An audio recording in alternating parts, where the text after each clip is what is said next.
Good morning, class. I am your banking teacher, Mubin Fatma Abdi. You are welcome on the online classes of Bharat Study Circle. I am here to teach you the banking subject. I am your banking teacher. Now, let's start with the chapter number 1, Barter and Evolution of Money.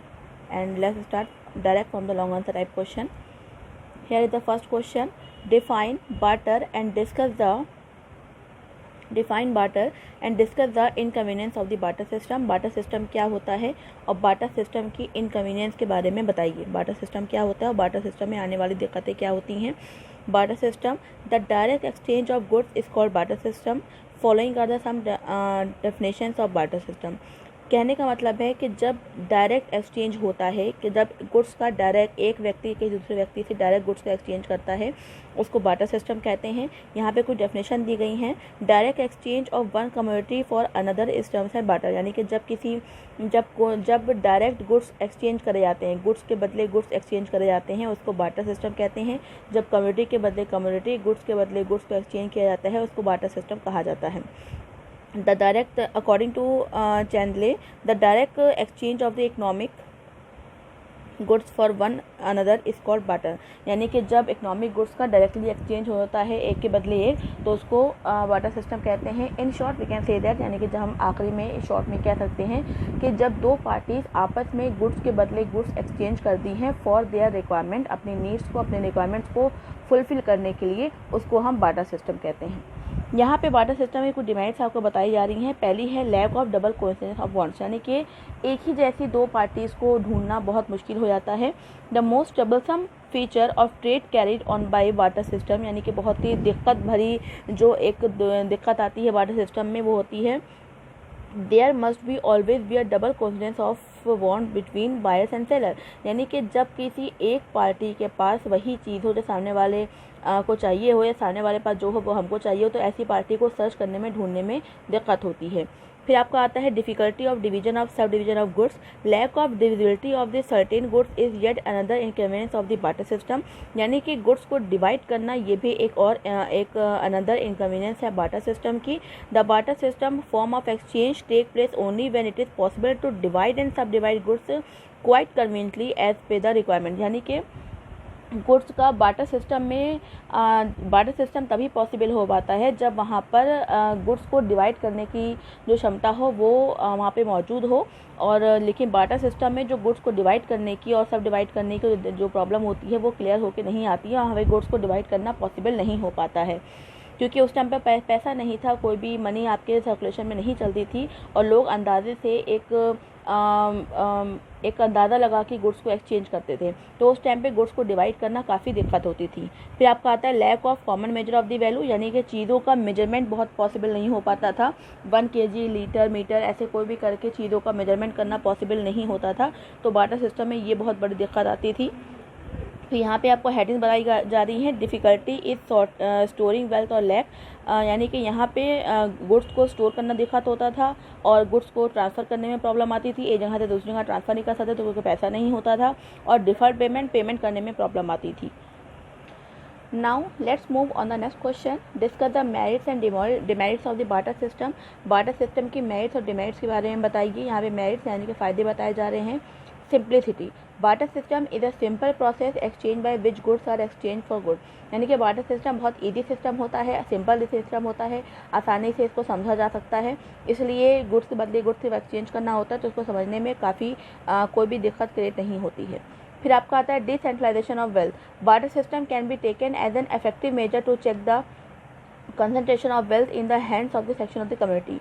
Barter system से goods की जो आपकी section में जो community बन जाती है, अमीर गरीब टाइप के जो सेक्शन बन जाते हैं, कम्युनिटी बन जाती हैं, बार्टर सिस्टम में ये नहीं हो पाता है क्योंकि उस टाइम पे वेल्थ नहीं होती थी, पैसा नहीं होता था, तो लोग उसको चीज़ों को सिक्योर करके पूंजी नहीं बना पाते थे. तो कम्युनिटी जो कुछ लोगों के हाथ में सेक्शन चली जाती है, जो कम्युनिटी चली जाती है, वो कम्युनिटी में होने से बच गई थी. म्यूचुअल कोऑपरेशन यानी कि आपसी सहकारिता. The success of the barter economy depend on mutual cooperation of the people which is possible only if a goods understanding good understanding and better relation exist between the two parties.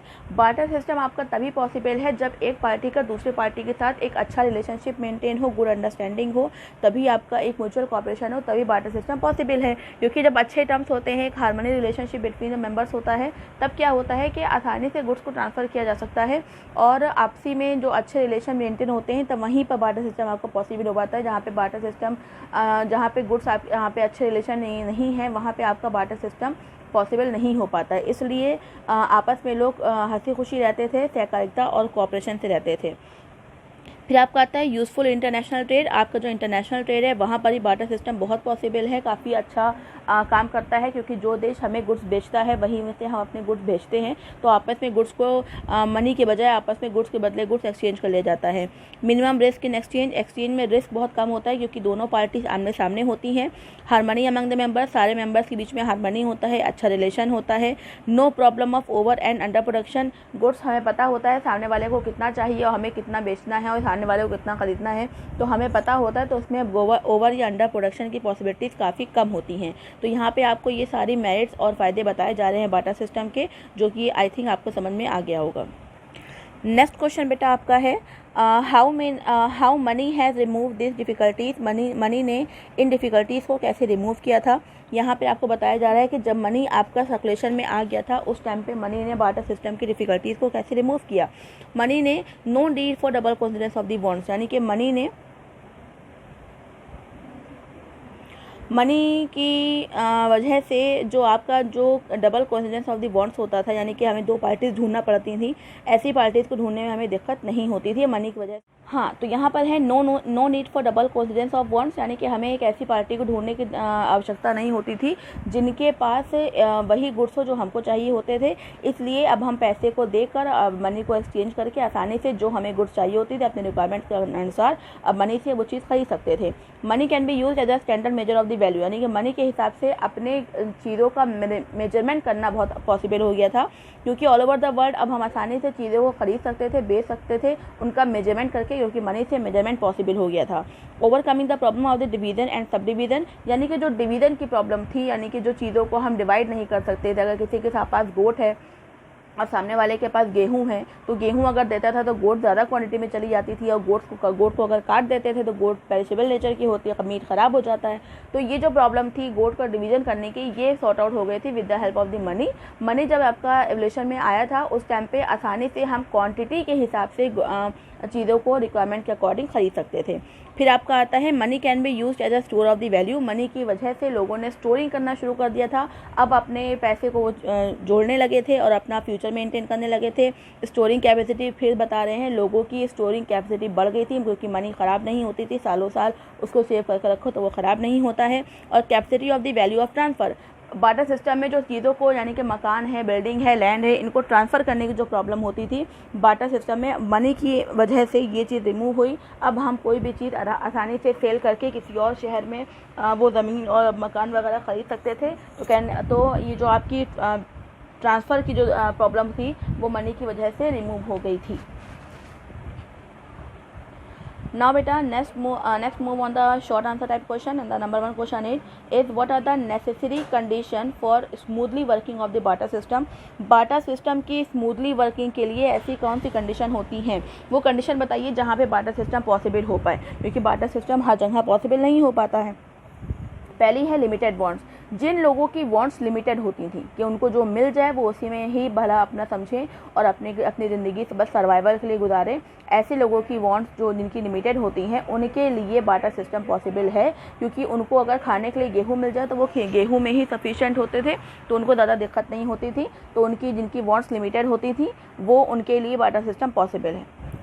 Next heading is limited area of exchange. Barter system is possible only when the exchange is restricted to a limited area, यानी कि barter system तभी possible है जब आपका area limited हो, यानी कि एक वाइड एरिया में, एक बड़े एरिया में बार्टर सिस्टम पॉसिबल नहीं है, क्योंकि उस टाइम पे ट्रांसपोर्टेशन की प्रॉब्लम होती थी और अभी भी काफ़ी दिक्कत होती है अगर वाइड एरिया में बार्टर सिस्टम करा जाए।